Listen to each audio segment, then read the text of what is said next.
Olá, meus amados, graça e paz, que o Senhor seja louvado na sua vida, que o nome do Senhor seja bendito e glorificado. Você já ouviu a expressão, onde abundou o pecado, superabundou a graça de Deus? Onde abundou o pecado, superabundou a graça. É uma frase escrita pelo apóstolo Paulo para ressaltar a eficácia da graça de Deus no perdão dos nossos pecados. Essa frase está dentro de um contexto de uma das cartas do apóstolo Paulo aos Romanos, onde o apóstolo estava tratando sobre justificação, sobre a fé. Ele começou mostrando a necessidade e a realidade da justificação. Isso está em Romanos 1, 16, 3 ao 31. Entre o capítulo 5 e o versículo de número 8, o apóstolo fez uma exposição acerca da eficácia da justificação, como dos frutos. Então, ele enfatiza a bênção da paz proveniente da justificação, ou seja, vem comigo aqui para a gente entender melhor no texto bíblico. Havendo sido justificado pela fé, temos paz com Deus mediante nosso Senhor Jesus Cristo. Romanos 5, 1 ao 11. Para entendermos o que significa onde abundou o pecado, né? E a expressão superabundou a graça de Deus, nós precisamos considerar o que o Paulo ele escreveu e deixou para nós, e para nós termos esse relacionamento com a Bíblia e a gente indagar, né, com perguntas e colocar em um caderno, separando ponto por ponto para poder entender o que o apóstolo queria nos passar. Entender a mente de um sábio, entender a mente de alguém que era muito instruído. Paulo era um fariseu, um homem cheio de conhecimento. Seu mestre é nada mais nada menos do que Gamaliel. Então era alguém que tinha um grande potencial de conhecimento. Eu separei 5 pontos para que nós possamos entender e compreender um pouco a respeito sobre o que Paulo quis nos dizer. O primeiro ponto, veja bem, deixa eu frisar aqui para vocês. Primeiro ponto, através de Adão, o pecado, ele entrou na humanidade. Através de um homem, o pecado entrou. O segundo ponto, depois do pecado ter entrado, a morte ela vai permear toda a humanidade. Por causa do pecado de um homem, vem-se uma consequência. Então, todos, homens, vão pagar. Pagar com o quê? Com a morte. Terceiro ponto. Antes da lei ter sido dada no Sinai, a humanidade já vivia nessa prática do pecado.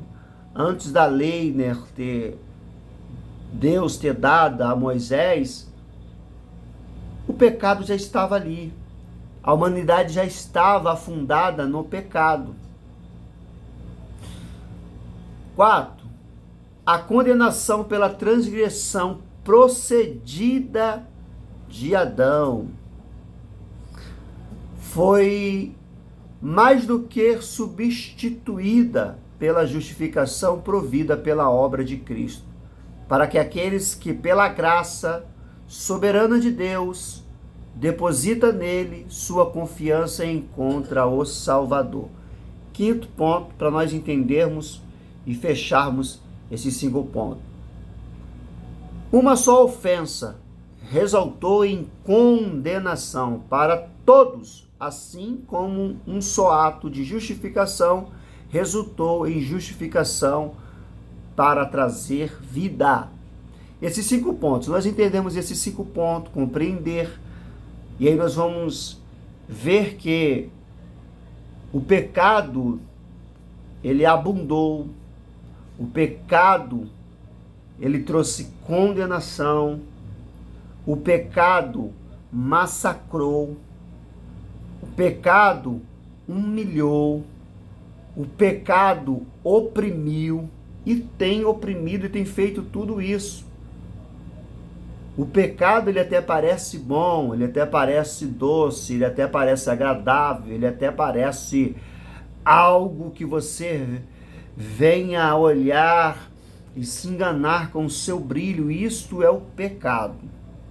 Com base nesses 5 pontos, o apóstolo declarou: a lei foi introduzida para a sua transgressão. É importante entender que o apóstolo não está dizendo que a lei é causadora do pecado. A lei, ela foi introduzida, né? A lei veio para realçar o pecado? Não. A lei, ela veio como uma lente. A lei veio para aumentar, mostrar as imperfeições humanas que já existem. A lei veio para mostrar, apontar, mostrar para o homem que ele está lançado no pecado. Com base nisso, na lei de Deus, né, e o conhecimento acerca do pecado, nós vamos enfatizar e vamos mostrar ao homem toda a sua pecaminosidade, o seu estado miserável. Isso é o que a lei faz, ela mostra, ela aponta. Pois são tão abundantes os seus pecados que é impossível que ele consiga vencer sem a ajuda de Deus. É como uma pessoa que, vamos colocar algo aqui que muitos fazem, fuma um cigarro e ela, vou parar de fumar, mas no outro dia está fumando. É como uma pessoa que bebeu e ela está completamente bêbada. E ela fala, nunca mais vou beber. Mas depois volta a beber. É como uma pessoa que cheira, fuma e etc, que existe, mas sempre volta a fazer os mesmos pecados, os mesmos erros. Então, o que a lei ela fazia? Ela mostrava o pecado. Então, sempre havia de ser derramado o sangue de um inocente. Um animal era morto, sacrificado, para poder perdoar o pecado. E durante 1 ano, depois que ela tinha oferecido o sacrifício, tinha alcançado o perdão, na época um animal tinha sido morto, aquela pessoa ela voltava a fazer as mesmas transgressões, trair a esposa, beber, se drogar, se prostituir e fazer tantas outras coisas erradas. Mas de ano em ano ela voltava no templo, o sacerdote, e oferecia ali o animal, o sangue do animal, e era perdoado. Só que ela voltava sempre no mesmo círculo, o círculo vicioso, e fazia as mesmas coisas. Mas através do nosso Senhor Jesus Cristo, e pelo sangue do Senhor Jesus Cristo, ele derramou, ele foi o nosso Salvador, ele é o nosso Salvador, ele deu a vida por mim e por você para perdoar todo o pecado da humanidade. Então é através da graça do Senhor Jesus Cristo, é a graça que é Cristo. Através dele nós alcançamos a misericórdia, nós somos justificados de todos os nossos pecados. Sendo que, seguindo os seus ensinamentos, ele não aceita que você, que eu, venha voltar os mesmos erros, as mesmas práticas. E o Espírito dele vai sempre falar aqui dentro do seu coração, mostrando para você o que é errado, falando dentro da sua alma, dentro do seu espírito. Sabe aquelas vezes que você sente dentro de você que eu não devo fazer isso, e aí muitas das vezes você faz, aí daqui a pouco, quando passa um tempo, você se sente mal? É o Espírito de Deus falando para você, não faça, é errado, é pecado. Mas você só vai encontrar perdão em Cristo, misericórdia em Cristo. A palavra dele diz: portanto, nenhuma condenação há para os que estão em Cristo Jesus, nosso Senhor, que não anda segundo o conselho da carne. Por quê? A carne, ela é um grande inimigo do Espírito. Ela luta sempre contra o Espírito. A carne diz sim, o Espírito diz não. A carne diz pode, o Espírito diz não. Sempre te mostrando o caminho. A carne vai te mostrar um caminho, o Espírito vai te mostrar outro caminho.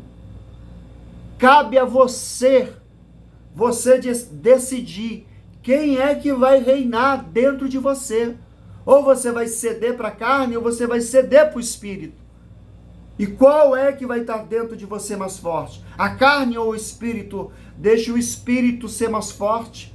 Como é que você faz? Buscando, orando, se consagrando, se lançando, se prostrando, pedindo a Deus graça, misericórdia, pedindo a Ele que Ele seja o seu auxílio, que Ele fale dentro de você, que Ele opere dentro de você, para você dizer não para o pecado, não para o brilho que é colocado e posto diante de você.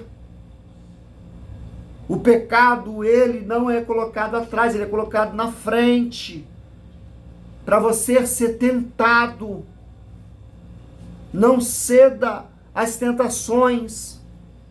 Olhe para Cristo, busca Cristo como seu único e suficiente Salvador e confia nele. Que tudo isso na sua vida de pecado vai passar em nome de Jesus. Creia nessa palavra e que o Senhor Jesus te abençoe. Busque mais na palavra do Senhor e que Ele possa ser glorificado poderosamente na sua vida. Fique na paz do Senhor Jesus Cristo. Antes que eu me esqueça, se inscreva aí, dando aquele joinha, compartilhando, para que mais vida seja edificada pela palavra do Senhor. Fique na paz, até o próximo vídeo.